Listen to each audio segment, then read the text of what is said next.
Subscribe करिए HiFi Study channel को, bell icon को प्रेस कीजिए लेटेस्ट वीडियो अपडेट सबसे पहले पाने के लिए।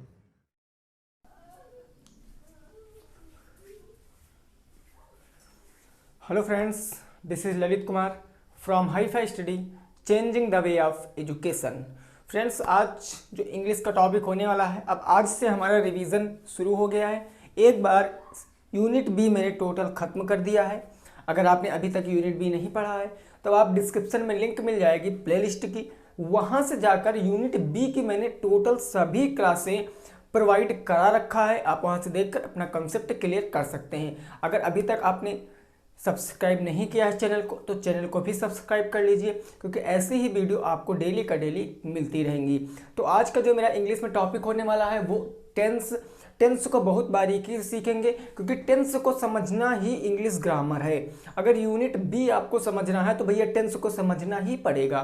टेंस को एकदम देसी अंदाज में पढ़ाऊंगा, आप लोगों को समझ में जरूर आएगा। वीडियो को अंत तक वॉच करना, और बिल्कुल लास्ट में, कब? बिल्कुल लास्ट में, बीच में आपसे नहीं कहूँगा लाइक करने के लिए। बिल्कुल लास्ट में जब आपको वीडियो पसंद आएगी तो जाते वक्त वीडियो को लाइक कर देना और चैनल को भी सब्सक्राइब कर लेना, ठीक है ना। तो चलिए स्टार्ट करते हैं टेंस की। मैं बता दूं आपको कि टेंस का इंग्लिश ग्रामर में बहुत ज़्यादा रोल होता है। अगर आपने टेंस को अच्छे से सीखा है, यानी तो 90% होता है इंग्लिश वो टेंस पर ही डिपेंड करती है। अगर आपने टेंस सीख लिया तो 90% इंग्लिश आप सीख गए। चाहे हिंदी से इंग्लिश में बनाने की बात की जाएगी वो भी टेंस, अगर इंग्लिश से हिंदी बनाने की बात की जाएगी वो भी टेंस। तो tense is the most important topic of English, कि बहुत ज़्यादा इंपॉर्टेंट टॉपिक है इंग्लिश के लिए। तो चलिए शुरुआत करते हैं हम लोग टेंस की। देखते हैं हमारे टेंस को हम लोग कैसे पढ़ेंगे और किस तरीके से इसमें क्या क्या चीज़ें होती हैं। देखिए, टेंस को हिंदी में क्या कहते हैं हम लोग? तो टेंस को हिंदी में क्या कहते हैं? काल। इसको हिंदी में कहते हैं काल। टेंस को हमने क्या कहा? दो कैटेगरी में डिवाइड किया। टेंस को हमने दो कैटेगरी में डिवाइड किया। कौन कौन सी दो कैटेगरी होती हैं? सबको पता है। एक तो भैया होता है वर्क, एक तो होता है वर्क जिसको बोलते हैं कार्य, और एक होता है आपका टाइम जिसको बोलते हैं हम लोग समय। जिसको क्या बोलते हैं? समय। तो अगर कोई आपको टेंस की डिफिनेशन पूछेगा तब आप क्या बताओगे कि कोई कार्य किसी निश्चित समय से चल रहा था या चल रहा होगा या चलेगा, वो हमको ज्ञात कराता है टेंस। कोई कार्य, भाई देखो इसी के हिसाब से डिफिनेशन बना सकते हो। कोई कार्य किसी निश्चित समय से चल रहा था, चलेगा या चल रहा होगा, मेरा क्या कहलाता है? टेंस कहलाता है। चीजें क्लियर है? बात करेंगे वर्क। वर्क मेरे कितने प्रकार के होते हैं? वर्क मेरे कितने प्रकार के होते हैं? तो एक वर्क आता है आपका, एक कार्य आता है इनडिफिनिट, एक कार्य आता है आपका इनडिफिनिट। ये इनडिफिनिट क्या होता है? ये इनडिफिनिट क्या होता है? जिसको हिंदी में कहते हैं अनिश्चित। अनिश्चित मतलब कोई ऐसा कार्य जो पक्का नहीं हो, जो हमको पक्का ना हो, अनिश्चित हो, वो मेरा इनडिफिनिट कहलाएगा। जैसे मैं आपसे कह दूं कि तुम पढ़ते हो तो तुम हर वक्त नहीं पढ़ते हो। क्या पता, मैंने तो कहा कि तुम पढ़ते हो, मैंने तो एक स्टेटमेंट दिया कि तुम पढ़ते हो, लेकिन वो डिपेंड आपके ऊपर करेगा कि आप पक्का पढ़ते हो या पक्का में नहीं पढ़ते हो। एक्चुअल में आप पढ़ाई करते हो नहीं पढ़ते हो, ये बात आपके ऊपर डिपेंड करेगी। तो कहने का मतलब इनडिफिनिट का मतलब पक्का नहीं होगा। आपने वो शब्द कई बार सुना होगा कि मैं काम डिफिनेटली कर लूँगा, मैं ये काम डिफिनेटली कर लूँगा। तो डिफिनेटली का मतलब पक्का, और डिफिनेट के आगे इन लग गया तो इनडिफिनिट हो गया। इनडिफिनिट का मतलब पक्का नहीं होगा। क्लियर है ना? अगला जो मेरा वर्क आता है 2 नंबर, वो होता है कॉन्टिन्यूअस। वो होता है मेरा कॉन्टिन्यूअस। अब ये कॉन्टिन्यूअस क्या होता है भाई? कॉन्टिन्यूअस क्या होता है? कॉन्टिन्यूअस मतलब होता है चल रहा था, ये चल रहा है, ये चलेगा। मतलब कोई ऐसा कार्य जो चल रहा है, अभी ना तो वो खत्म हुआ है और ना तो वो शुरू हुआ है। वो शुरू भी हुआ है और खत्म भी नहीं हुआ है, वो चल रहा है, वो प्रगति पर है। तो वो कार्य हमारे कहलाते हैं कॉन्टिन्यूअस कार्य। कॉन्टिन्यूअस कार्य ऐसे ही मूवियों में, नाटकों में, सीरियलों में बहुत में कहते हैं चलिए कंटिन्यू करिए, मतलब चलाइए। तो कंटिन्यू मतलब होता है चलाना। रिलेट करके पढ़ोगे तो और अच्छे से समझ में आएगा। अगला जो मेरा आता है तीसरा नंबर वर्क, वो होता है भैया परफेक्ट। वो क्या होता है मेरा परफेक्ट। ये परफेक्ट क्या होता है?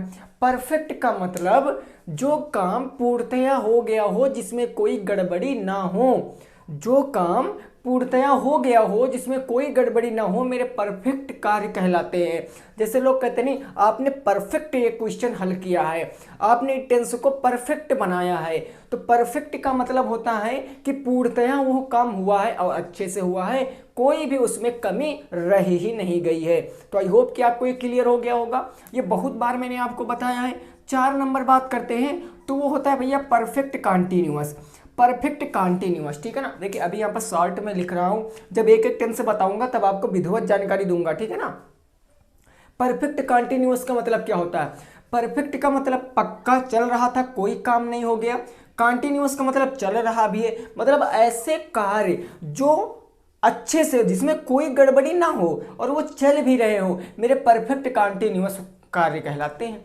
मतलब कोई ऐसे कार्य, कोई ऐसा वर्क होगा जो चल तो रहा होगा, उसमें कोई गड़बड़ी भी नहीं होगी, वो एकदम सटीक बढ़िया मन से कर चल रहा होगा काम, वो मेरा परफेक्ट कॉन्टिन्यूअस के काम कहलाते हैं। तो ये वर्क क्लियर हो गया। कितने प्रकार के होते हैं? 4 प्रकार के। अब बात करें मेरे टाइम। टाइम कितने प्रकार का होता है? समय कितने प्रकार का होता है? तो समय बेसिकली आपका 3 प्रकार का होता है। समय आपका 3 प्रकार का होता है। एक होता है भैया प्रेजेंट, जिसको बोलते हैं वर्तमान। क्या बोलते हैं? वर्तमान। और एक होता है आपका पास्ट।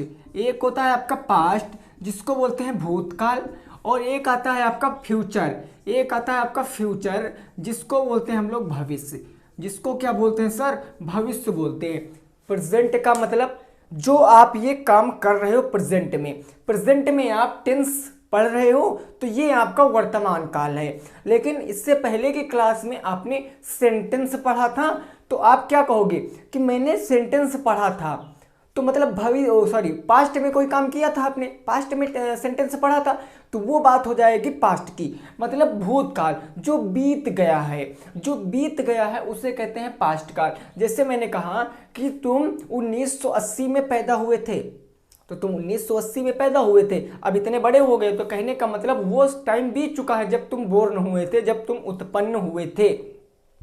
बात करें फ्यूचर की, तो फ्यूचर का मतलब आने वाला। मैं कहूँ 5, 6, 7 तुम्हारे पेपर हैं, मैंने कहा कि आपके पेपर 5 तारीख से शुरू होंगे, तो कहने का मतलब फ्यूचर में, भविष्य में 5 तारीख से मेरे पेपर शुरू हो रहे हैं।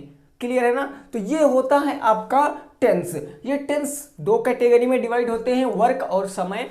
ऐसे कार्य जो किसी निश्चित समय से चल रहे होते हैं वो मेरे काल कहलाते हैं। टेंस को 2 कैटेगरी में डिवाइड किया गया है, वर्क एंड टाइम। वर्क मेरे 4 प्रकार के होते हैं, indefinite, continuous, perfect, perfect continuous. और समय टाइम मेरा 3 प्रकार का होता है, प्रेजेंट, पास्ट और फ्यूचर। क्लियर है ना। अब यहां से एक नॉर्मल सा क्वेश्चन कभी कभी ना ऑब्जेक्टिव में पूछ लेता है कि टेंस कितने प्रकार के होते हैं। तो भाई मेरे टेंस आपके टोटल 12 होते हैं, याद रखना। टोटल टेंस आपके 12 होते हैं। कौन कौन से होते हैं? ये बात करें प्रेजेंट की, तो ये प्रेजेंट के चारों होंगे। कहने का मतलब present indefinite, present continuous, present perfect, present perfect continuous. ऐसे करके प्रेजेंट के कितने हो जाएंगे? ऐसे करके प्रेजेंट के 4 हो जाएंगे। बात करें पास्ट की, तो जैसे ही प्रेजेंट के 4 हुए वैसे पास्ट के 4 हो जाएंगे, पास्ट के 4 वैसे फ्यूचर के 4 हो जाएंगे। तो 4 3 जा 12। टोटल हमारे कितने टेंस होते हैं? 12 होते हैं। तो याद रखना, ऑब्जेक्टिव में क्वेश्चन कई बार पूछा गया है कि टेंसों की संख्या कितनी होती है, तो वो मेरी 12 होती है। एक एक टेंस को अब लेकर चल रहे हैं, बहुत अच्छे से समझ में आ जाएगा, ठीक है ना। चलिए भाई, ओके, इतना आप लोगों ने सीख लिया है, दिक्कत मत लेना, बिल्कुल भी आप लोग को दिक्कत नहीं लेना है, ठीक है ना। ये सब ऑलरेडी एक बार पढ़ चुके हो, रिवीजन टाइम चल रहा है। और यूनिट ए की भैया बात मत करिए, क्योंकि यूनिट ए नहीं पढ़ाने वाला है, तभी नहीं पढ़ाया जा रहा है। यूनिट ए में सब कुछ आपको अपने मन से पढ़ाना पड़ेगा। कुछ टीचर की भी मजबूरी समझा करो कि यूनिट ए आखिर वो क्यों नहीं पढ़ा रहा है, क्योंकि यूनिट ए पढ़ाने का मतलब अगर मैं ऐसे बुक लेकर बैठूं, वो मैं रीड करूं और तुम सुन लो, उससे तुम्हें कुछ तो समझ में आने ही वाला नहीं है। इससे अच्छा वो आप खुद से घर पे पढ़िए, ज़्यादा समझ में आएगा। सेल्फ स्टडी ही बहुत इंपॉर्टेंट होती है। जितना सेल्फ स्टडी करोगे उतना ही ज़्यादा समझ में आने वाला है, ठीक है ना। चलिए अब पहला जो मेरा टेंस आता है, पहला टेंस वो आता है भैया present indefinite tense. Present indefinite tense, ये प्रेजेंट इंडिफिनिट टेंस आता है। इसकी पहचान क्या होती है? प्रेजेंट इंडिफिनिट टेंस की पहचान क्या होती है? तो प्रेजेंट इंडिफिनिट टेंस की पहचान होती है वाक्य के अंत में ता है, ती है, ते हैं आदि शब्द आते हैं। वाक्य के अंत में ता है, ती है, ते हैं आदि शब्द आते हैं। ये तो भाई हो गई रटने वाली बात, रटने के लिए टाइम नहीं बचा है। हम समझेंगे कैसे? हमने बताया इंडिफिनिट का मतलब क्या होता है, पक्का नहीं होगा। सेंटेंस पढ़ोगे अगर उसमें प्रतीत हो रहा है कि ये काम पक्का नहीं है, समझ जाना अगर प्रेजेंट का है तो मेरा प्रेजेंट इंडिफिनिट टेंस हो जाएगा, ठीक है ना। अब देखिए बात करते हैं इसकी हेल्पिंग वर्ब की। इसकी बात करते हैं हेल्पिंग वर्ब की। हेल्पिंग वर्ब क्या होती है? इसकी हेल्पिंग वर्ब क्या होती है? प्रेजेंट इंडिफिनिट टेंस की। तो बेसिकली इसकी हेल्पिंग वर्ब जो होती है वो होती है डू और डज। क्या होती है? डू और डज। डू और डज इसकी क्या होती है? Helping verb. अब समझिए यहां पर डज का प्रयोग कहां करेंगे और डू का प्रयोग कहां करेंगे। जितनी भी एक वचन क्रियाएं होंगी, जितने भी एक वचन कर्ता होंगे उनके साथ हम लोग डज का प्रयोग करेंगे, यानी सिंगुलर के साथ डज का प्रयोग। और जो बहुवचन यानी कि प्लूरल बहुवचन के साथ हम लोग किसका प्रयोग करेंगे? तो हम लोग डू का प्रयोग करते हैं। और याद रखना आई और यू के साथ भी हम लोग किसका प्रयोग करते हैं? डू का प्रयोग करते हैं। आई और यू के साथ भी हम लोग क्या करते हैं? डू का प्रयोग करते हैं, ठीक है ना। ये होती है बात। अब बात करें मेन वर्ब। मेन वर्ब की इसमें कौन सी फॉर्म लगेगी? मेन वर्ब की इसमें कौन सी फॉर्म लगेगी? तो याद रखना भाई मेरे, अगर इंडिफिनिट है, क्या है? अगर इंडिफिनिट है किसी भी टेंस का है, इस पॉइंट को नोट रखना, अगर इंडिफिनिट है किसी भी टेंस का, प्रेजेंट हो सकता है, फ्यूचर हो सकता है और पास्ट हो सकता है, कोई दिक्कत की बात नहीं है। मेरे को केवल इतना याद रखना है कि सर अगर वो इंडिफिनिट है तो मैं सीधा वहां से आंखें मूंद कर मेन वर्ब की फर्स्ट फॉर्म ही लगाएंगे। हम मेन वर्ब की फर्स्ट फॉर्म ही लगाएंगे अगर मेरा इंडिफिनिट है तब। टाइम कोई भी हो, टाइम से मतलब नहीं है, हमको वर्क से मतलब है। टाइम अगर प्रेजेंट पास्ट फ्यूचर हो कोई दिक्कत की बात नहीं है मेरे दोस्त। अगर वो इंडिफिनिट है भाई मेरे तो मेन वर्ब की फर्स्ट फॉर्म ही लगाएंगे। तो आशा करते हैं आप अगर इतना समझ गए हो तो एक बात और समझ लीजिए, बहुत अच्छे से समझ में आपको आएगा। एग्जाम्पल आप खुद से कर लोगे, इसमें मेरी कोई जिम्मेदारी नहीं कि आप नहीं कर पाओगे। ये सब आप कुछ भी नहीं कहोगे, ये सब आप कुछ नहीं कहोगे, आपको समझ में जरूर आ जाएगा, ठीक है ना। चलिए भाई आगे बढ़ते हैं। देखिए यहाँ पर जो आपका प्रेजेंट इंडिफिनिट टेंस होता है, यहाँ पर जो आपका प्रेजेंट इंडिफिनिट टेंस होता है, इसमें क्या करना पड़ता है? इसमें क्या करना पड़ता है? जो आपकी हेल्पिंग वर्ब होती है डू और डज, ये आपकी हेल्पिंग वर्ब होती है डू और डज। प्रेजेंट इंडिफिनिट टेंस के अफर्मेटिव सेंटेंस में याद रखना, अफर्मेटिव का मतलब होता है स्वीकारात्मक वाक्य, स्वीकारात्मक वाक्य। प्रेजेंट इंडिफिनिट टेंस के अफर्मेटिव सेंटेंस में डू डज ना लगकर मेन वर्ब के साथ ईएस या आईएस लगता है। मेन वर्ब के साथ ईएस या फिर आईएस लगता है। अब ये कहोगे सर ईएस कहाँ लगाएंगे, आईएस कहाँ लगाएंगे? इसका भाई बहुत लंबा टॉपिक है, इसका बहुत लंबा टॉपिक है। आप खुद से समझ जाओगे कि ईएस कहाँ लगेगा, आईएस कहाँ लगेगा, ठीक है ना। वो कोई इसमें पढ़ाने वाली बात नहीं है, आप नर्सरी केजी से छोटे मुझसे पढ़ते हुए आए हो तो ये सब आप खुद से जानते हो। याद रखना अगर मेरा प्रेजेंट इंडिफिनिट टेंस का अफर्मेटिव सेंटेंस है उसमें हम लोग डू डज ना लगाकर मेन वर्ब के साथ ईएस या आईएस का प्रयोग करेंगे। और अगर आपको अफर्मेटिव सेंटेंस क्या है नहीं पता है तो जिन सेंटेंसों में नॉट का प्रयोग नहीं होता, जिनमें हम क्वेश्चंस नहीं पूछते हैं, वही मेरे क्या होते? अफर्मेटिव सेंटेंस होते हैं। ये मैंने बहुत अच्छे से आपको डिस्कस कराया था। कहाँ पर? ये मैंने डिस्कस कराया था आपको पार्ट ऑफ सेंटेंस वाली क्लास में, ठीक है ना। तो अब चलिए सीधे एग्जाम्पल पे चलते हैं और अच्छे से इसको क्लियर समझ में आ जाएगा। चलिए अब कुछ एग्जाम्पल लिखे हैं आप लोगों के सामने। देखिए 3 एग्जाम्पल लिखे हैं, 3 ही एग्जाम्पल में आपका प्रेजेंट इंडिफिनिट टेंस बिल्कुल भी क्लियर करा दूंगा। और याद रखना भाई मेरे चाहे छोटा सा हो सेंटेंस और चाहे बड़ा सा हो सेंटेंस, रूल अप्लाई आपको एक ही करना है, जो मैं आपको रूल बताऊंगा। बस आप एक टेंस के रूल अच्छे से समझ लीजिए, आपको सभी टेंसों में उसी रूल को फॉलो करना है। चेंज होगा तो केवल भाई आपको हेल्पिंग वर्ब चेंज होगा और मेन वर्ब चेंज होगा, बस बाकी कुछ नहीं चेंज होता है। मैंने आपको पहले भी बताया था, आज भी बताता हूँ, ठीक है ना। देखें, अगर बात करें कि अफर्मेटिव सेंटेंस का रूल क्या होता है, तो अफर्मेटिव सेंटेंस में सबसे पहले भाई आपका सब्जेक्ट आएगा। सब्जेक्ट के बाद आपकी क्या आएगी, तो ये चूंकि मेरा है प्रेजेंट इंडेफिनिट टेंस, और प्रेजेंट इंडेफिनिट टेंस के अफर्मेटिव सेंटेंस में हेल्पिंग वर्ब ना लगकर मेन वर्ब की कौन सी फॉर्म लगती है, मेन वर्ब की फर्स्ट फॉर्म के साथ हम लोग ES या फिर IS या S का प्रयोग करते हैं। और इसके बाद मेरा क्या आ जाता है, ऑब्जेक्ट, जिसको हम अदर वर्ड भी कहते हैं। इतने में कोई दिक्कत तो होगी नहीं, इतने में तो कोई दिक्कत किसी को होगी नहीं। अब अगर तुमको सब्जेक्ट और ऑब्जेक्ट पहचानने में प्रॉब्लम लग रही है तो सुनो भैया, इसका भी उपाय बताता हूँ। सब्जेक्ट का मतलब होता है, सब्जेक्ट का मतलब होता है जो काम करता है, जो काम करेगा वो हमारा क्या कहलाएगा सर, सब्जेक्ट कहलाएगा। जैसे मैंने कहा कि तुम पढ़ते हो, तो तुम पढ़ते हो ना कि तुम्हारे पिताजी पढ़ते हैं, तो तुम पढ़ते हो तो तुम क्या हो जाओगे, एक सब्जेक्ट हो जाओगे। मैंने कहा तुम किताब पढ़ते हो, इसमें मैं पूछूं सब्जेक्ट क्या है, तो आप कहोगे सर किताब पढ़ने का काम मेरे द्वारा हो रहा है, अर्थात मैं यहाँ पर क्या हूँ, सब्जेक्ट हूँ। तो ये बात बेसिक जानकारी आपको पता होनी चाहिए भाई, ये पता होनी चाहिए, ठीक है ना। अब बात करें ऑब्जेक्ट, ऑब्जेक्ट जस्ट अपोजिट होता है सब्जेक्ट का। सब्जेक्ट का मतलब जो काम करेगा, और ऑब्जेक्ट का मतलब जिस माध्यम से काम होगा या जिस पर काम होगा, जिस पर काम होगा या जिस माध्यम से काम होगा क्या कहलाता है, मेरा ऑब्जेक्ट कहलाता है। मैं कहूं तुम मोबाइल से पढ़ते हो, तो तुम तो पढ़ते हो, तुम इज अ सब्जेक्ट, लेकिन बात करो किस माध्यम से पढ़ते हो, तो मोबाइल, मोबाइल एक माध्यम है, तो मोबाइल क्या हो जाएगा, ऑब्जेक्ट हो जाएगा।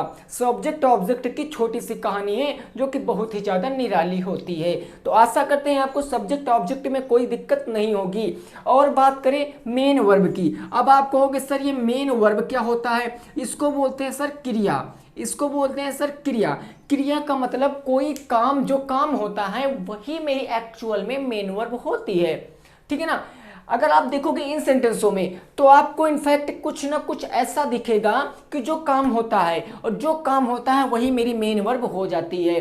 ये चीज़ें भाई बहुत प्यार से समझना भाई, मेरे मन से मैं इसलिए इस टेंस पे थोड़ा सा फोकस कर रहा हूँ। आप तो ये कह रहे होगे कि सर हमको थोड़ा सा फास्ट पढ़ाइए, मैं इसलिए आपको ये टेंस पढ़ा रहा हूँ इतने स्लो मोशन में, इतनी अच्छी से, कि subject object main verb helping verb ये सब आपको भैया यहीं से सीख लीजिए, ताकि आने वाले समय में बहुत अच्छे से टेंस हमको समझ में आए, ठीक है ना। चलिए, main verb subject object clear है, ओके। अब एक बात आती है यहाँ पर क्या, कि सर आपने अभी तो बताया है कि हम मेन वर्ब के साथ एस या ईएस लगाएंगे, अभी आपने बताया मेन वर्ब के साथ एस या ईएस लगाएंगे। पहले इसको देखिए, पहले इसको इंग्लिश बनाते फिर वो कहानी सुनाते आपको। सब्जेक्ट क्या है, पढ़िए सब्जेक्ट क्या है। मैं खाना खाता हूँ, मैं खाना खाता हूँ, तो इसमें काम कौन कर रहा है भाई, मैं कर रहा हूँ, खाना खाने का काम मैं कर रहा हूँ। छोटे छोटे सेंटेंस हैं, तो मैं क्या हो जाएगा मेरा सब्जेक्ट, और मैं की इंग्लिश होती है आई, मैं की इंग्लिश होती है आई। अब कहोगे सर अफर्मेटिव है तो मेन वर्ब लगाएंगे, काम कौन सा हो रहा है, खाने का, और खाने की इंग्लिश होती है ईट, आई हो गया ईट हो गया, और क्या ईट, खाना, तो I eat the food, I eat the food. अब यहां से आप कहोगे कि सर ये बताइए, आप अभी आपने बताया कि मेन वर्ब के साथ एस या ईएस लगता है, हाँ तो भाई बताया है, बिल्कुल बताया, बात करते हो बताया ना। लेकिन समझो लॉजिक क्या कहता है कि अगर मेरे दोस्त थर्ड पर्सन सिंगुलर होगा, अगर थर्ड पर्सन क्या होगा, सिंगुलर होगा, यानी थर्ड पर्सन एक वचन होगा, वहीं से हम लोग क्या लगाएंगे, एस या ईएस लगाएंगे। अगर थर्ड पर्सन सिंगुलर होगा क्या होगा, मेरा सब्जेक्ट, अगर मेरा सब्जेक्ट थर्ड पर्सन सिंगुलर होगा तब भी मेन वर्ब के साथ एस या ईएस लगाएंगे, नहीं लगाएंगे। अब अगर आपको पर्सन नहीं पता है तो सुनो, पर्सन आपके तीन प्रकार के होते हैं, first person, second person, third person.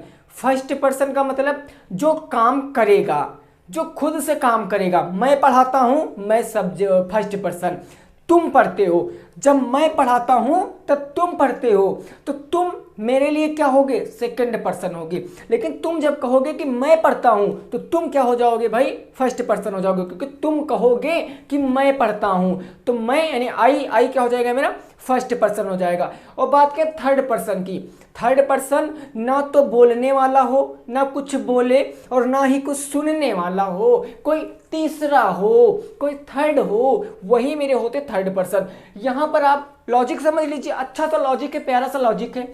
यहां पर सीधे सीधे यही कह रहा है कि मैं खाना खाता हूं, तो मैं फर्स्ट पर्सन है भाई, और फर्स्ट पर्सन के साथ एस या एस नहीं लगाते हैं, केवल भाई थर्ड पर्सन, वो भी एक वचनकर्ता के साथ लगाते हैं। तो आशा करते हैं आपको ये समझ में आ गया होगा।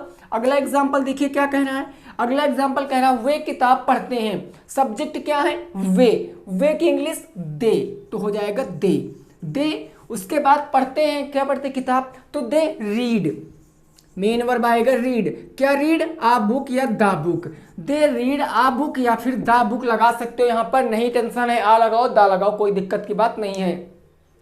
मैंने यहां पर एस या एस क्यों नहीं लगाया, क्योंकि सर वे थर्ड पर्सन तो है, डेफिनेटली थर्ड पर्सन है, लेकिन एक्चुअली असल में मैंने देखा कि क्या कि सर वे तो हैं, थर्ड पर्सन तो हैं, लेकिन वो सिंगुलर नहीं है, वो प्लूरल हैं, वो बहुवचन है, इसीलिए यहां पर मैंने दे के साथ रीड्स नहीं लिखा, मैंने केवल रीड लिखा है, मैंने वर्ब की फर्स्ट फॉर्म ही लिखता हूं। अब थर्ड वाले का लॉजिक समझिए भाई, अब थर्ड वाले का लॉजिक समझिए कितना आसान है। कहा गया वह गाना गाती है, वह गाना गाती है, तो ती है मतलब सी, और क्या मेन वर्ब गाती, गाने की होती सिंग, क्या होती है, सिंग, गाने की होती है सिंग।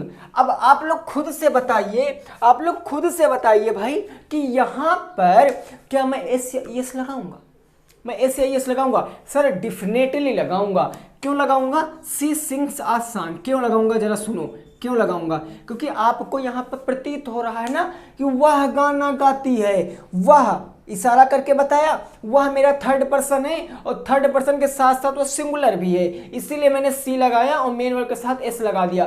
सी sings a song, she sings a song. तो ये होती हैं बातें, ये होती हैं, क्या होती हैं, बातें। तो आई होप कि आपको अफर्मेटिव सेंटेंस क्लियर हो गया होगा। अब बात करते हैं निगेटिव सेंटेंस की। निगेटिव सेंटेंस में थोड़ा सा लॉजिक समझना, सेंटेंस यही बताऊंगा, बस आप समझ कर चलना, बस थोड़ा सा लॉजिक समझना। जो निगेटिव सेंटेंस का रूल क्या कहता है, निगेटिव सेंटेंस का रूल, निगेटिव का रूल कहता है, रूल भैया यही रहेगा, रूल निगेटिव सेंटेंस में यही रहेगा, बस क्या होता है, नॉट लग जाता है, बस नॉट लग जाता है। बस कैसे लग जाता है नॉट, देखिए सबसे पहले सब्जेक्ट आएगा, अब केवल अफर्मेटिव में हेल्पिंग वर्ब नहीं लगती थी, लेकिन निगेटिव में हेल्पिंग वर्ब लगने लगेगी भैया, याद रखना, निगेटिव में हेल्पिंग वर्ब लगने लगेगी। डू डस के बाद जस्ट हेल्पिंग वर्ब के बाद नॉट, फिर आ जाएगा मेन वर्ब की फर्स्ट फॉर्म और फिर अदर वर्ड। ये चीज तो आपको कंफर्म ही होगी। अब इसमें जैसे था मैं खाना खाता हूं, अब यहां पर हो जाता मैं खाना नहीं खाता हूं, यहां पर हो जाता मैं खाना नहीं खाता हूं। अब आप क्या बनाते, अब देखिए क्या बनाते आप, लॉजिक समझिए, लॉजिक समझिए, आसानी से समझ में आएगा। सब्जेक्ट मैं, क्योंकि रूल कहता है सब्जेक्ट पहले रखेंगे, तो सब्जेक्ट मैं। अब आई के साथ डू लगाएं या डज लगाएं, तो आई के साथ डू लगता है, तब मैंने यहां पर डू लगा दिया। नॉट है तो नॉट लगाएंगे, आई डू नॉट, उसके बाद खाता, मेन वर्ब यानी eat, I do not eat the food, I do not eat the food बन गया। कोई दिक्कत की बात है ही नहीं, है ना, बिल्कुल दिक्कत की बात नहीं। बात करें वे किताब पढ़ते हैं, वे किताब पढ़ते हैं, यहां पर हो जाता वे किताब नहीं पढ़ते हैं, यहां पर अगर होता वे किताब नहीं पढ़ते हैं तब क्या करते, वे मतलब दे, तो हो जाता दे।